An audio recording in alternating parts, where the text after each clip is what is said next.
What's up guys, Dave here. You are watching Studio Motors. This week we have a dope episode and you guys always see me rolling cars and we have cars in here that we're delivering to our clients. And today we have a delivery of what I think is one of the coolest things to ever come out of America, the Jeep Wrangler Rubicon 392. And who are we delivering it to? Me. This has been something I ordered after I sold my Rubicon, which you guys have seen. If you haven't seen that episode, click the link right here. I'm so stoked, man. Today my car is finally here after 6 months of waiting. It's the best Jeep ever made.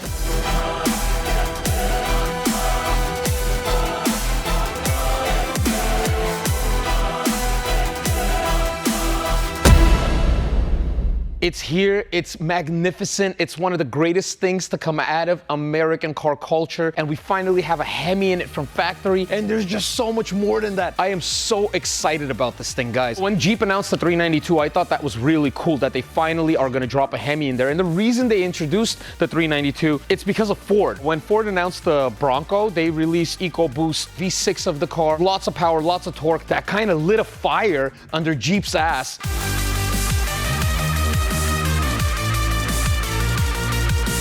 All the things together, I was like, dude, this is the car, this is the jam. And we all know that the days of the V8 is counted. We know that Dodge is going to be discontinuing their massive 6.4s and Hemi engines and Hellcat engines starting 2023. So where does this leave us? That leaves us with a year or two of getting a naturally aspirated big old American V8 inside of a Wrangler. Today is a wonderful day, ladies and gentlemen. This is an amazing thing for us to experience. It's part of American fabric, off-roading and Jeeping, Jeep in particular, and it's an American brand. And to not have a big old V8 in this thing, that's blasphemy.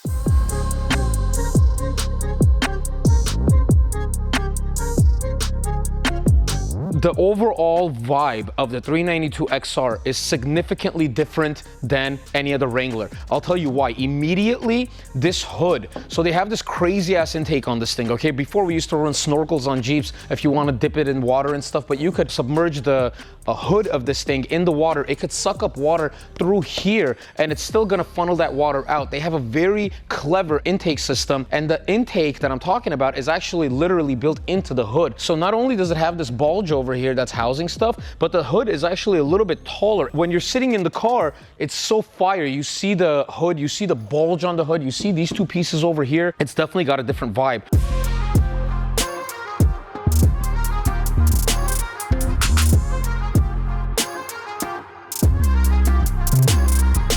Jeep is made with a tire carrier in the back. If you ever want to put bigger wheels and tires on your car, a regular Rubicon ships with a, I believe, 32-inch tire, and the other one shipped with even a smaller tire with a decently small wheel on it too. So when you go really mud terrain tires, they're heavier tire, they have carbon Kevlar on the sidewalls. This thing can rip your tailgate off. So because of the Xtreme Recon Package and the fact that they're shipping with beadlock capable wheels, which are heavier wheels, the tailgate has been reinforced straight from the Jeep factory. And if you get a closer look, it says Jeep Performance Parts, and this is only for the Xtreme Recon packages. Crazy, crazy thing. We finally have a 392. People have been doing 392 and LS conversions on Wranglers for years. A good 392 conversion consists of upgrading everything else to accommodate that. And it's still an aftermarket job. To drop a good LS or a good Hemi into a Wrangler is roughly a $30,000, $35,000 job. This thing is $83K the way I built it, all under warranty.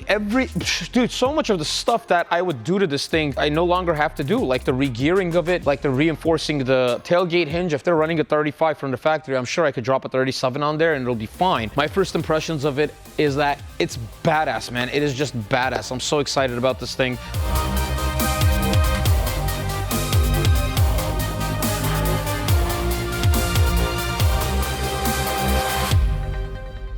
Let's go over all the items that came with the car, and some of these items might be different for each person that gets the car based on some of the options that they ordered. This is the front license plate holder in the front. It's not installed in the car, but legally in the state of California, you have to run a front license plate. So we always recommend that you run your front license plate on your vehicles because that's the law.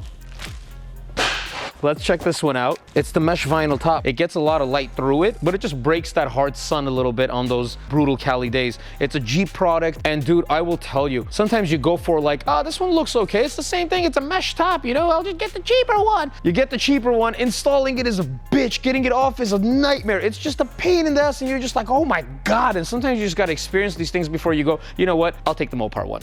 You know, it's built for the car. It's meant to work. It comes with it. It's on the window sticker, so might as well, you know? This should be the bag for the top. When you remove your top, you would throw it in this, and you could actually stand it up so it's not taking up trunk space. Our night times get pretty chilly. For you folks that live out in the cold, you probably think we're a bunch of little hoes for saying our nighttime gets chilly. So to be able to take it off, put it back on, make sure it's not getting damaged is really cool.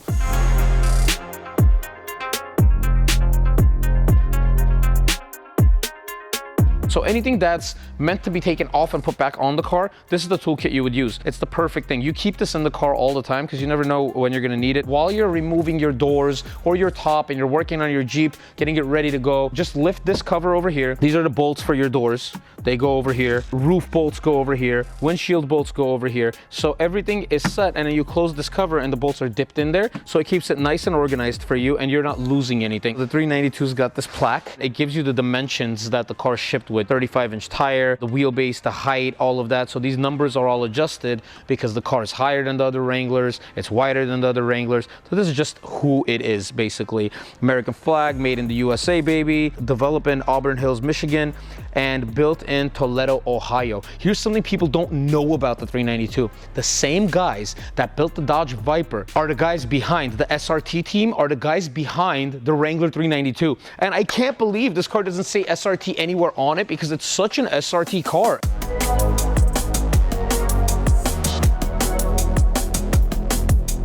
Going from a JK Wrangler to a JL is a night and day difference. It's a massive improvement. As an off-roader, as crazy of a car as it is, it's a very nice interior. It's a classy interior. It is the epitome of a off-road vehicle. Everything looks great. There's functionality for everything. I mean, the thing's got heated seats, heated steering wheel. I never thought I'd have an exhaust button in a Wrangler, man.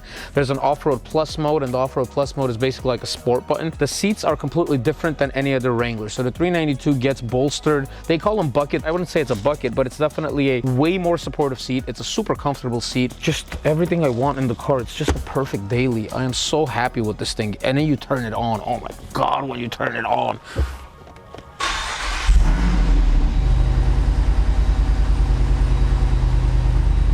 It's just beautiful. This isn't some crazy sophisticated low tolerance engine. This is brutal American power.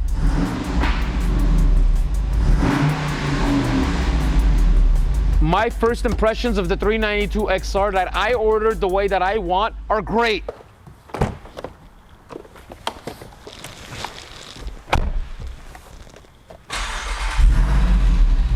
Oh yeah.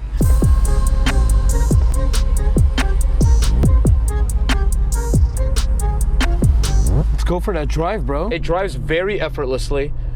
A tiny bit of gas, 10% or less, gets the car moving. And I feel like it's geared perfectly. The tune on the engine is just right. The 8-speed, oh my God, the 8-speed transmission is a blessing. It's such a drastic change, it's not even funny. I'll tell you, the car wants you to drive it. It just wants to be driven. And how high you're sitting, I can't believe this is a Rubicon with a lift with 35s. This is just very impressive.